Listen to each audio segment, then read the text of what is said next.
So Hyderabad నగరంలో చాలా మట్టుకు పెరుగుతూ ఉంది. సో తూర్పు వైపు ఎక్కువగా పెరుగుతుందని కూడా మనకు రియల్ ఎస్టేట్ భూమి జరుగుతుంది. సో హైదరాబాద్ నలుమూలలా పెరుగుతున్న నేపథ్యంలో మొత్తం 2000 చదరపు కిలోమీటర్ల వరకు కూడా ఈ హైడ్రా పని విధానం ఉండబోతుంది. సో హెచ్ఎండిఏ అదేవిధంగా జిహెచ్ఎంసీ రెండు కలగలుపుతూ దాని పరిధిని పెంచే లక్ష్యంగా ఈ యొక్క హైడ్రాను తీసుకురావడం జరిగింది. సో హైడ్రా అంటే Hyderabad disaster response and assets monitoring protection agency. అంటే మొత్తం ప్రభుత్వ ఆస్తులను పరిరక్షణతో పాటుగా ప్రభుత్వ ఆస్తులను పరిరక్షిస్తూ హైదరాబాద్ను ఒక విశ్వనగరంగా తీసుకునే క్రమంలో ఎక్కడ కూడా నాలల కబ్జలు కాకుండా లేకపోతే ఎంక్రోచ్మెంట్ కాకుండా అన్వాంటెడ్ ఏమీ లేకుండా ఉండే విధంగా విస్తరణ పరిధిలోకి తీసుకురావడం దీని ఉద్దేశం. దీనికి మౌలిక సంబంధించిన సదుపాయాలను ఏర్పాటు కూడా ఎంఏయుడి చేయబోతుంది. సో ఈ అసెంబ్లీ సమావేశాల్లోనే హైడ్రా సంబంధించినటువంటి కొత్త విధానానికి రూపకల్పన చేస్తారు.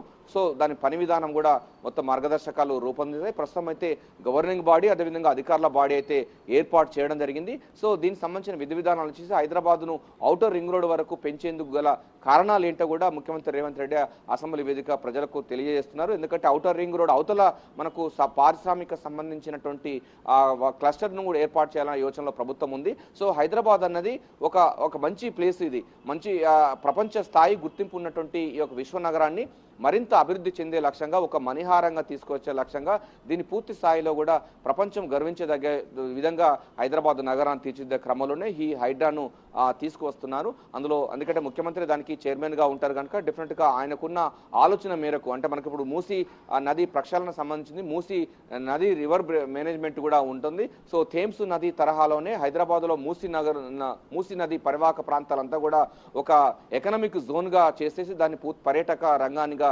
తీర్చిదిద్దే లక్ష్యంగా ముందుకు పోతుంది. హైదరాబాద్ అన్నది పూర్తి స్థాయిలో ఒక మంచి నగరంగా మంచి లివింగ్ ఉండే విధంగా ఈ ప్లాన్ చేస్తూ ఉన్నారు. అందుకోసం హైడ్రాను దాని యొక్క పరిధిని పెంచే క్రమంలో దాదాపు 2000 చదరపు కిలోమీటర్లు అంటే చాలా పెద్దగా ఉంటుంది.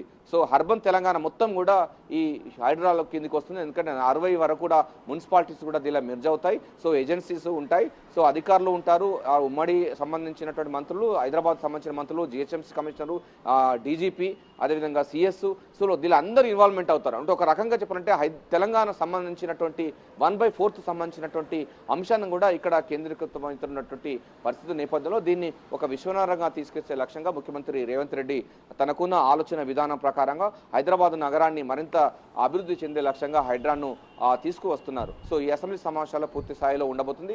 దీంతో హైదరాబాద్కు మహర్దశ పట్టనుంది. హైదరాబాద్ డెవలప్మెంట్ అన్నది నగరానికి నలుమూలలు కూడా డెవలప్మెంట్ అవడానికి ప్రజల సౌకర్యమైనటువంటి పాలన అందించే విధంగా ఇక్కడ డిజాస్టర్స్ సంబంధించిన ప్రకృతి విపత్తులు వచ్చినా కూడా వెంటనే మనం యాక్షన్ ప్లాన్ తీసుకునే విధంగా అటు జిహెచ్ఎంసీ సంబంధించిన హెచ్ఎండి అధికారులు, నీటి రంగం సంబంధించిన అధికారులు, విద్యుత్తు, ఇతరత్వ సంబంధించిన 32 డిపార్ట్మెంట్స్ అందరూ కలగలుపుకొని ఉన్నటువంటి యాక్షన్ ప్లాన్గా ఉంటుంది. ఎక్కడ కూడా ఎటువంటి విపత్కర పరిస్థితులు వచ్చినా కూడా దాన్ని సాల్వ్ చేసే విధంగా ఈ యొక్క వ్యవస్థ రూపుదిద్దుకోబోతుంది. సో ఒక రకంగా చెప్పాలంటే హైదరాబాద్ అన్నది సుందర నగరంగా విశ్వనగరంగా రాబోతుంది. మరికొద్ది రోజుల్లోనే ఉండబోతుంది. ఔటర్ రింగ్ రోడ్ వరకు కూడా దీని పరిధి పెంచే అంశం ఉంది. ఆ తర్వాత సెమీ అర్బన్ సంబంధించిన దాంట్లో పారిశ్రామిక సంబంధించిన అసెట్స్ వస్తాయి. సో అప్పుడు దానికి సంబంధించినటువంటి వ్యవస్థ అంతా కూడా మరింత ఆర్థికమైనటువంటి వెసులుబాటు వస్తుంది, రాష్ట్రానికి కావాల్సిన ఆర్థిక పరిపుష్టి వస్తుంది. అదేవిధంగా అని కూడా ముఖ్యమంత్రి రేవంత్ రెడ్డి భావిస్తున్న నేపథ్యంలో ఈ హైడ్రా అన్నది తీసుకువస్తున్నారు. సో